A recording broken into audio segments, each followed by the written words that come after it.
السلام علیکم ورحمۃ اللہ وبرکاتہ۔ نماز کے بعد انگلیوں پر کیا پڑھا جاتا ہے؟ محترم ناظرین، آج کی اس ویڈیو میں آپ کے سامنے اسی وظیفے کو بیان کرنے والا ہوں کہ نماز کے بعد انگلیوں پر کون سی تسبیح پڑھی جاتی ہے۔ لیکن سب سے پہلے آپ سے گزارش ہے کہ آپ مکمل طور پر اس ویڈیو کو ضرور دیکھیں۔ سب سے پہلے آپ یہ بات جان لیں کہ نماز کے بعد انگلیوں پر جو تسبیح پڑھی جاتی ہے اسے تسبیح فاطمی کہا جاتا ہے۔ دراصل یہ نسخہ آقائے نامدار صلی اللہ تعالیٰ علیہ وسلم نے حضرت فاطمہ رضی اللہ تعالیٰ عنہ کو عطا فرمایا تھا۔ واقعہ اس طرح ہوا تھا کہ آقائے نامدار صلی اللہ تعالیٰ علیہ وسلم کے پاس بہت سارے غلام اور مال غنیمت آئے ہوئے تھے۔ حضرت مولائے کائنات رضی اللہ تعالیٰ عنہ نے سیدہ فاطمہ رضی اللہ تعالیٰ عنہ سے ارشاد فرمایا کہ حضور صلی اللہ تعالیٰ علیہ وسلم کے پاس بہت سے غلام اور مال غنیمت کے مال آئے ہوئے ہیں، تم اکیلے کام کرتی ہو، تھک جاتی ہو، جاؤ اور آقائے دو عالم صلی اللہ تعالیٰ علیہ وسلم سے عرض کر دو کہ وہ کوئی غلام عطا فرما دیں۔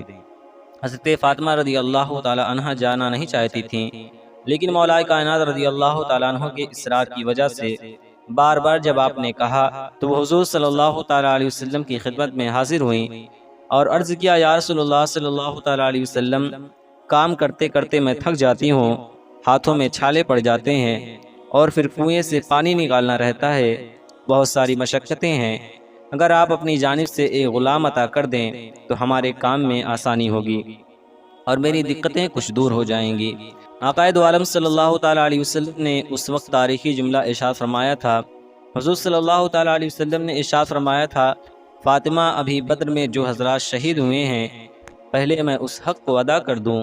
حضرت فاطمہ رضی اللہ تعالیٰ عنہ خاموش رہیں، پھر میرے آقا صلی اللہ تعالیٰ علیہ وسلم نے ارشاد فرمایا، اے فاطمہ، کیا میں تمہیں ایسی چیز نہ دے دوں جو دنیا اور عافیت میں تمہیں بہتر ہو؟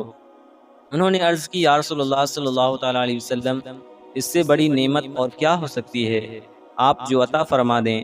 میرے آقا نبی اکرم صلی اللہ تعالیٰ علیہ وسلم نے ارشاد فرمایا کہ فاطمہ، جب نماز ادا کر لیا کرو تو اپنی انگلیوں پر گن کر 33 مرتبہ سبحان اللہ، 33 مرتبہ الحمدللہ اور 34 مرتبہ اللہ اکبر کا ذکر کر لیا کرو۔ جو بھی تھکان، جو بھی مصیبت اور جو بھی مشقت رہے گی، اس تسبیح کے ذریعے اللہ رب العزت ساری تھکان، ساری مصیبتوں کو دور فرما دے گا۔ حضرت فاطمہ رضی اللہ تعالیٰ عنہ نے اس ورد کو، اس وظیفے کو اپنا لیا اور پھر انہی کی طرف نسبت کرتے ہوئے اس وظیفے کو تسبیح فاطمی کے نام سے جانا جاتا ہے۔ تو آپ نے اس ویڈیو میں جان لیا کہ انگلیوں پر کیا پڑھتے ہیں۔ اسی طرح اور وظائف جاننے کے لیے آپ انتظار کریں، ہمارے چینل کو سبسکرائب کر لیں، انشاءاللہ وقتاً فوقتاً آپ کو اس طرح کے وظیفے پیش کیے جاتے رہیں گے۔ السلام علیکم ورحمۃ اللہ وبرکاتہ۔